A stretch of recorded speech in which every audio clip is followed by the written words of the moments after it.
Good morning. Welcome to Boca Raton Christian School. We are a ministry of Boca Raton Community Church, and we are so glad to see all of you here today to take a tour. You are going to hear from a parent, a coach, a student, and then you're going to actually get to hear a couple of our students sing today.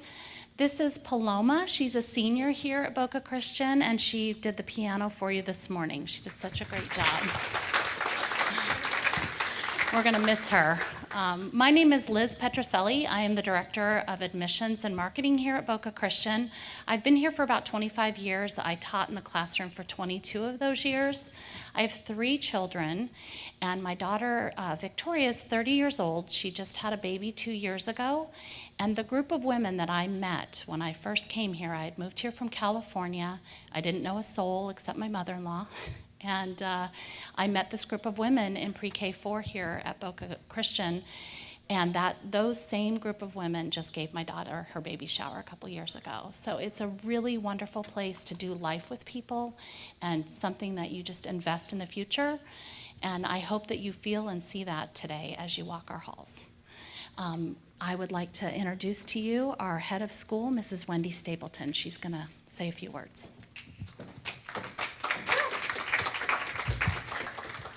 Good morning. It is so great to see so many of you here today, and I know we have some guests that are also online, but it is my privilege to be here and to greet you on behalf of the faculty, staff, and students of Boca Raton Christian School. So like Ms. Petrucelli, I also have been here 25 years. Started out here as a volunteer, a parent volunteer, when my sons, I had 2 sons come through Boca Raton Christian School. They are now dads, parents, to my 5 grandchildren, 6, 4, 2, 3, and 1. Was that 5? I lose track. Anyway, but they're done. So unfortunately, they don't live here in Boca. They'd all be here. I have 3 that live on the west coast of Florida, 2 that live in New York City.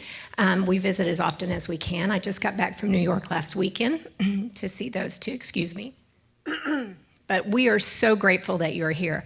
I think the most wonderful gift that my husband and I were able to give our children was a Christian worldview education here at Boca Christian. And I started out my career at Boca Christian as I said, as a volunteer mom. I became a 3rd grade teacher. Then I spent the bulk of my career in middle school, which I absolutely loved. And then I also spent 2 years teaching in the high school before I became an administrator here.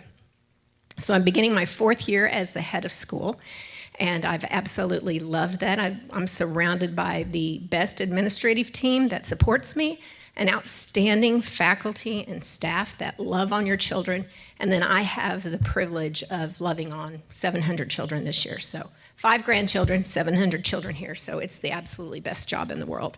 So I'm so grateful that you're here, but let me tell you a little bit about what Christian education does for your children, from the youngest to the oldest.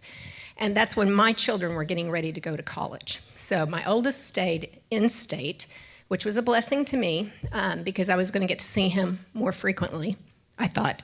But my youngest was going to go to a university up in the Northeast that was a liberal university. Neither one of my sons, chose a Christian university. They went secular, but they had a strong faith. But my youngest son, I was not going to keep my eyes on him quite as often. And he said to me, Mom, he said, I know what I believe. I know how to defend my faith, and no one will cause me to stray from that. I said, okay, then go with God. And you know what? It was true. It was true. He went through some rough times, but he found his solid footing, not only in his faith, but he got involved in student ministries on his college campus. And so he knew how to stay rooted in his faith. And that's because he was taught, not just from home, like our triple court approach, but also from great educators who taught him a Christian worldview and how to defend his faith. And I'm so very grateful to have partnered with Christian educators through all those years. And that's what you will find when you seek a Christian worldview education. So I hope that you find what you're looking for today at Boca Christian, as my husband and I did. I pray that your questions are answered. Please ask lots of questions of your tour guides as you walk around campus today. And may the Lord lead you. He will supply your needs as he did my husband and I all those years ago. And I know you will not be disappointed. So at this time, it is my privilege and my honor to introduce our next guest speaker to you. He is our head football coach.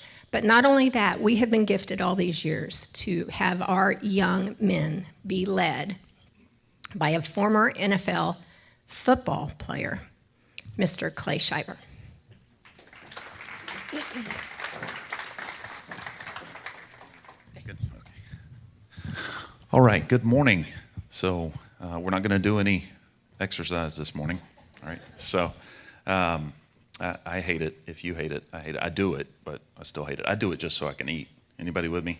Right, So, and then the justification comes, right? If I have a pretty good workout that day, and especially if it's a Friday, we're going into the weekend, then I could justify all sorts of stuff, right? Like, the ice cream. Hey, I worked out good today, So anyway, you're young people, and what's going on, the decision you make. So we have four. One that is out now, one is a senior, one's a freshman, and one is a 9-year-old in elementary.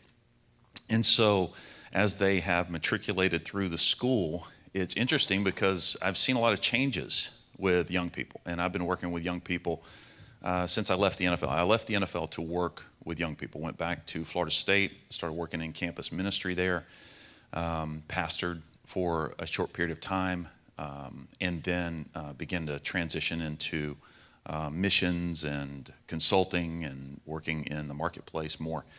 And but all the while working with young people, going into high schools and doing a number of things, public schools and everything. And so it's interesting because we've reached a point now where your young people are smart. And when I say smart, when we look at IQs, right, and they keep taking the expectations for the state of Florida for grants and scholarships for SATs, they keep moving the bar higher and higher and higher because the SAT scores keep getting higher and higher and higher. And so now I think it's 1220 is the minimum to get any help. And so you're going to have to prepare your kids. But I can promise you they're capable, okay?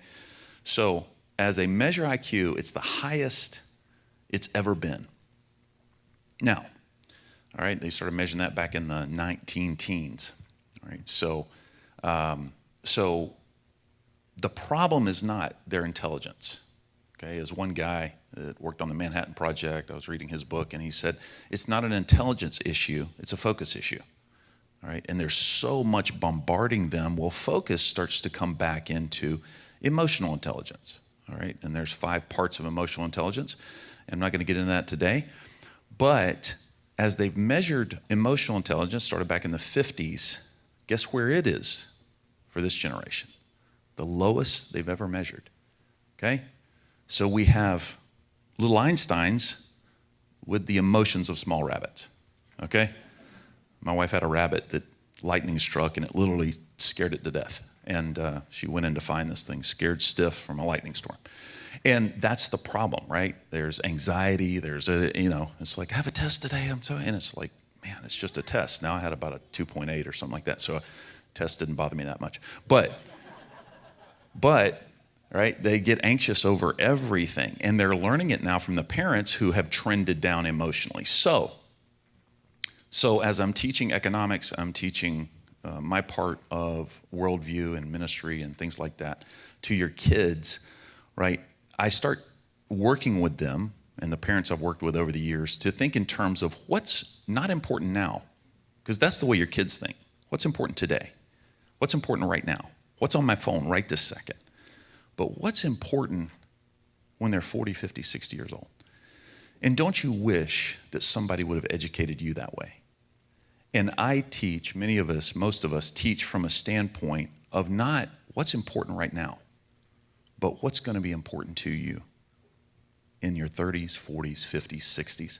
When they leave my class in economics, and this is unlike anywhere that I've seen, right? Boca High had a 23-year-old cheer coach as a economics teacher, all right? And so with my class, when they leave, I work with the parents to see that they have a retirement account. We try to get them started in a Roth IRA. I don't care if there's $25 in it. We want to get them thinking about what's happening when they're 60, all right? We have a marriage and family class here. Nowhere will you find has marriage and family. My wife and I are speaking at it next Tuesday. They have couples come in to talk about the good, the bad, the ugly of marriage and family. Is marriage easy? No, it takes work. They need to hear that. It's not just something like, oh, you look good, I look good, hey, let's do this. And it doesn't end up well if you start from that foundation. We want to build a foundation. Well, when do you do that? When you get married? No, let's start now. We know you're going to get married. Let's start now, right? We have a worldview class. How do you see the world? And so we want to start as a school from a place of not what's important now. We know the grades are important now. We want to do things high academic here. And I think we do compared to many, many other schools, many private schools, we're better. But from the standpoint of what's going to be important down the road, right? And so if we can prepare them for that, then as Ms. Stapleton said, we'll see a different product coming out of the school. And as we've seen kids that we had a academy south of us steal a couple of our athletes, and which is not ethical, but again, we can't be bothered by that. But he comes back and he goes, this was just the other day, he comes out to our football practice. I'm like, man, why aren't you at football practice? He said, I got banged up a little bit, had the day off, and he goes, I knew you'd be practicing, I wanted to come back. And it's like, man, you're in your senior year. And he goes, yeah, but there's no place like this. I was like, wow. That's what a testimony to our school and our programs here. So as you're thinking about this decision, it's a big decision, I understand it, but think in terms of where do you want to see your kids, right? It might affect your grandkids. Even though all you see is the turn in the road, we want to look like way down the road, all right? Because we believe that's what God wants us to prepare and send out into the world, all right? So God bless you, and let us know how we can help you as you channel your kids. I want to see this community and this world change. God says we can see the goodness of the Lord in the land of the living. We don't have to wait until we die. All right. So God bless you guys. Thank you.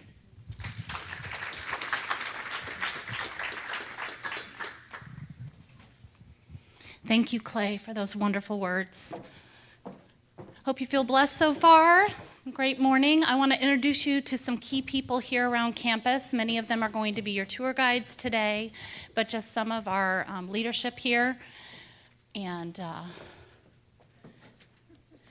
if you don't have them as a tour guide, but you have a question because of who they are, feel free to come up to them. They would love to share their story with you or talk to you or answer anything that they can for you. This is Mr. Bill Hood. He had 3 children go through here, but also was an alumni himself. And he is now in charge of all of our alumni. Went down to part-time this last couple years and really doing a wonderful job kind of bringing our kids back. This year alone, last year, we had 15 alumni come back and coach our teams. And so it was a wonderful thing that he was able to bridge that. Next, we have Mrs. Robin Smith. She had 4 children here. They are grown as well. You will see most of them have been here 20 plus. Everyone 20 plus? 33. Yeah. 33. So, but Mrs. Robin Smith is married to our high school principal and assistant head of school, Mr. Steve Smith. And Robin is now our elementary principal, but taught kindergarten here for years and years, and so doing a wonderful job in her new role. And then we have Mr. Clint Erickson. He had his daughter Sina here, and he has taken over the role of middle school principal, and so he can kind of concentrate on that wonderful time in life. We have Mrs. Kim Del Bosque. She had 3 children, has 3 children. 2 of them are, 2 of them are off in college, and 1 is here as an 8th grader. And then we have Mr. Len Visser here at the end. He is our assistant head of school and for academics. So he takes care of all of our curriculum and does a lot of other hats that he has on in this house. And if you look in our new office, he helped us renovate that this summer. So that was wonderful. But these are just some wonderful people that come and serve your children every day, love your children, and really do their job with the second smile spirit. So the last person I'm going to introduce is Miss Christy Wheeler, and she's going to come and talk to you for a couple minutes about what's next. Good morning and welcome. As Mrs. Petrucelli said, my name's Christy Wheeler. I'm the registrar here. I've been involved here at Boca Christian and had the privilege to be here for 23 years in a number of various roles, lots of hats. I started as the lunch lady and then was working in student services, and then for the lower school principal. Now I'm the registrar here and working with admissions. One of the most important roles I had here, though, was mom to 3 kids. We raised our kids all the way through. I've got 2 now at Florida State and 1 who's working on a PhD up at NC State now. So as Mrs. Petrucelli mentioned, I'm the registrar here, and in the packet that's on your table, you will have my card with my number and my email. And you're going to be hearing a ton of information today. And as Mrs. Stapleton said, please ask questions. But if you get in your car or you get home and you have more questions, something you think of, please reach out to me. I'd be happy to answer any emails, any questions. And then we also have an exciting announcement. Our applications for new families are going to be opening this year on Friday, November 19th. So that's Friday, November 19th. You'll be able to go online and complete the applications there. Also, any paperwork, report cards, documents that you need to send in, you'll be able to attach many of those. But if you have any issues with that, just send them to me at that email. Reach out to me, and I'll be happy to answer any questions. Thank you.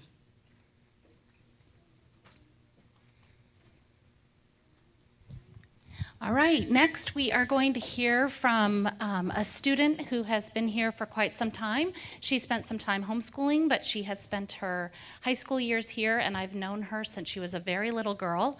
Her mother actually is a dear friend of mine. This is Melissa Mockler.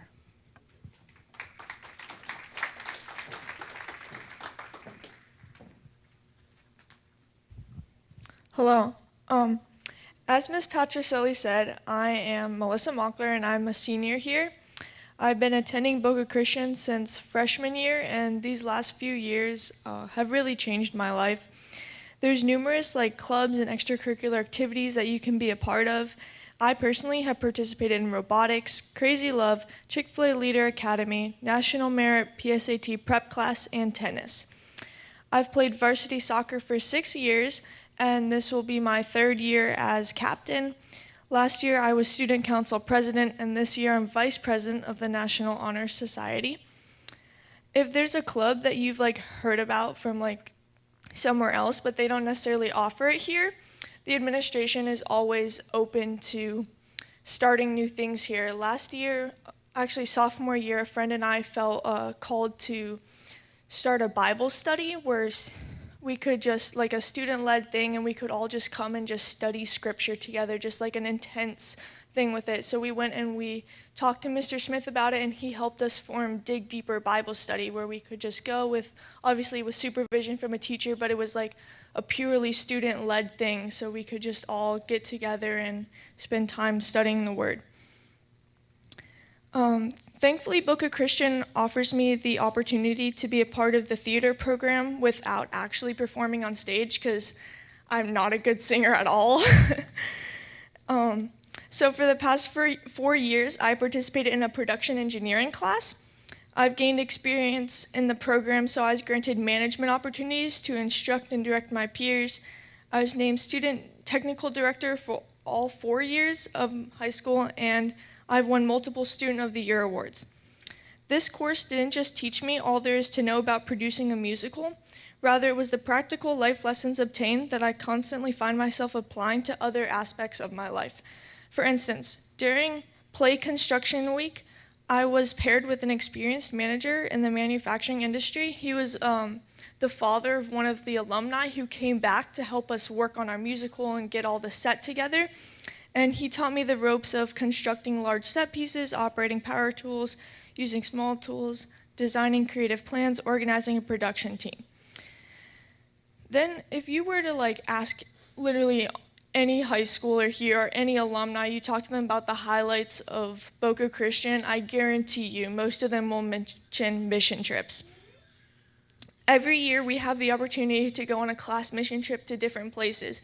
Even last year with COVID and everything, the school worked it out so we were able to do some days set aside for local mission trips, okay? Freshman year, I went to the Heart Institute, which is like a training ground where you just go. It's like a third world replica village, and I was able to just kind of learn what it's like to live in a third world, and they kind of train you and teach you of how to be a missionary and how to be prepared for going out into these different places. And then sophomore year, I went to Longview Ranch. It's up in Tennessee. We went there and we were able to go out into their local community and also help out Longview on their campus and just do work, whatever needed to be done, we did it. And then, like I said, last year we had some local mission days, and this year I'm looking forward to going to the Bahamas with my class. One thing that makes BRCS stand out from other schools is the fact that our faculty and staff care more about than just academics. And like everybody says that, but like it's actually true here, if that makes sense. I truly feel that the teachers care about me as an individual. They're concerned about my academic life, but also my spiritual well-being. It's this focus on our relationship with Christ that causes the administration to set aside days each year for mission trips and spiritual emphasis. Like, I know if I was having a problem with anything, like literally anything, I could go talk to teachers and they would be there for me. They would support me, they would help me. I know like even sophomore year, I was playing soccer and I got injured. Like I had a concussion, I was like crying and everything. And Mr. Linton was just like, he just came over, he just gave me a hug. He's like, it's gonna be okay. And it was just like, you could just feel like that he loved me and cared about me. So that was super special. And then overall, I've just loved my experience at Boca Christian.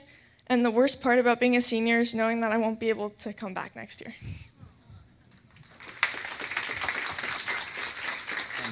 So I was introduced earlier as the assistant head of school for academics, and it was mentioned that everyone was here more than 20. I've only been here 18 years, but I was in Canada for 10 years, so I'm 28 years.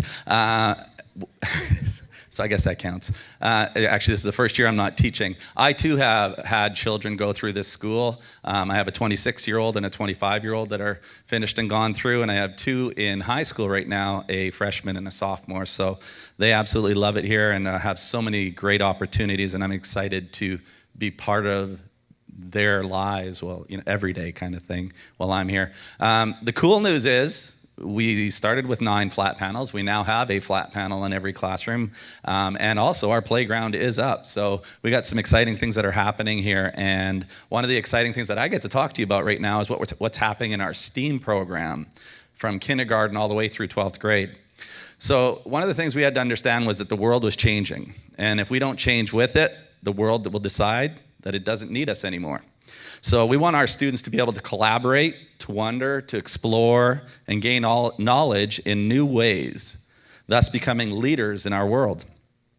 But to be able to succeed in the future, they'll need to know how to think for themselves and adapt constantly to changing situations by collaborating with others to develop real-life situations for real problems.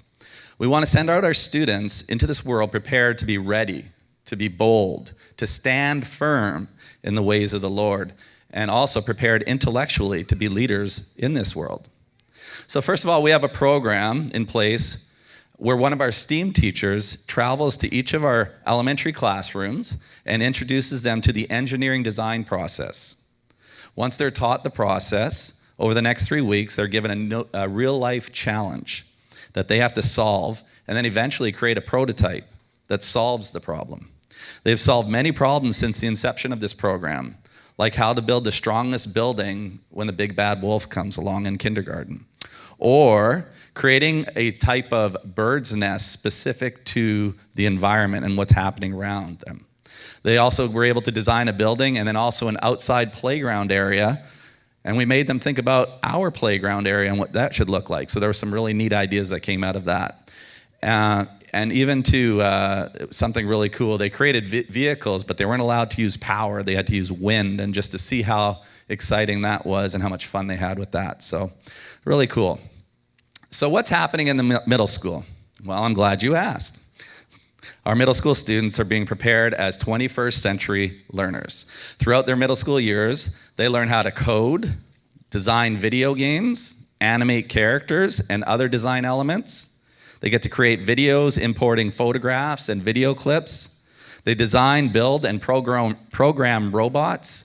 They create stop motion animation. They create and manipulate 3D design, they plan, design, and print three-dimensional CADs, and they also get to explore graphic design. Recently, we've opened up some electives, an entrepreneur class where students go through the process of basically starting their business and following through all the way to the end, and some of them have even gone on to selling some of their things, and so it's been really, really cool. The other thing is we have Ready, Set, Create, and in this, our students are challenged with simple, inexpensive materials which they solve problems utilizing their critical thinking and team building skills. Students will be asked to solve open-ended problems with time and materials constraints. This is a hands-on class where they build on the ideas presented in their makerspace classes that they take throughout the middle school years.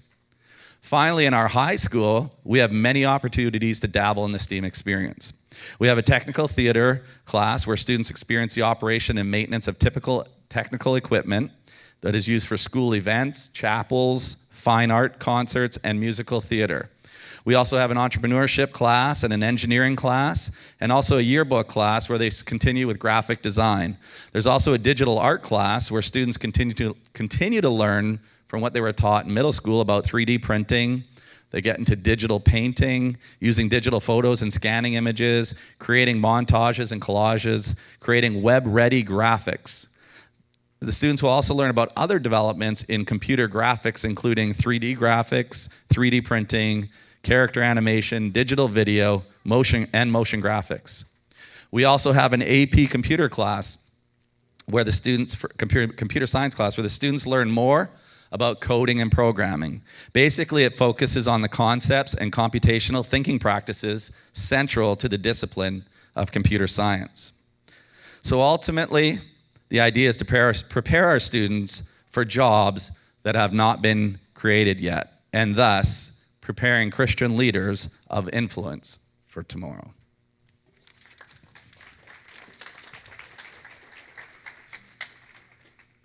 Okay, what Mr. Visser hasn't told you is he is also the head varsity volleyball coach, and we are doing very well this year, so I just wanted him to tell you a little bit about it really quick.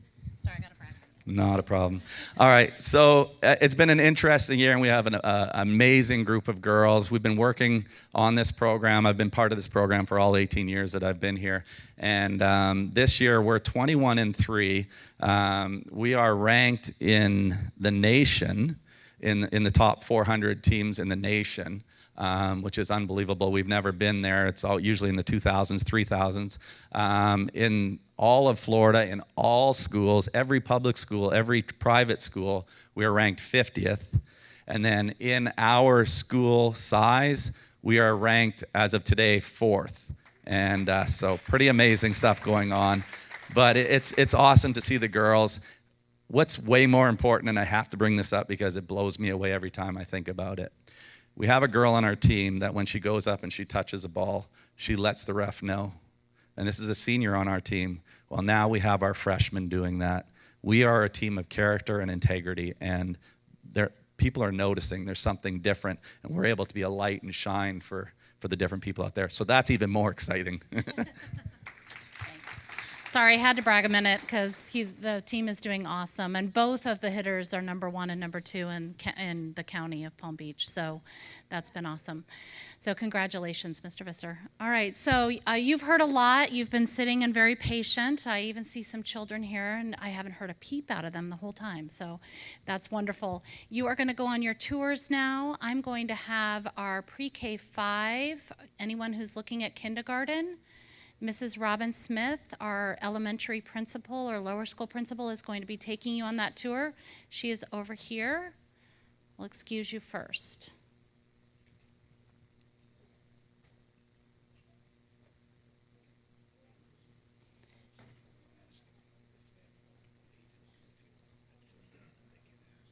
Okay. Yes.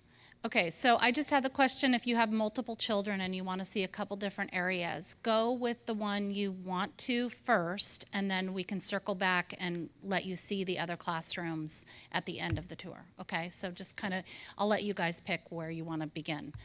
Next is pre-K 3 and pre-K 4. So if you're a VPK parent, which I think is a big part of you in the room, you are being toured by Mrs. Christy Wheeler and Mrs. Ruth Leone.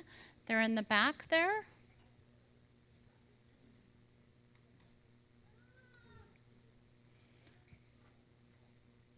Okay, first and second grade parents are Miss Kim Del Bosque.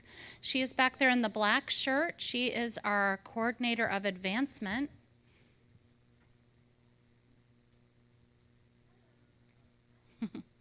Third to fifth grade is Mrs. Kelly Smith. She's right there in the back.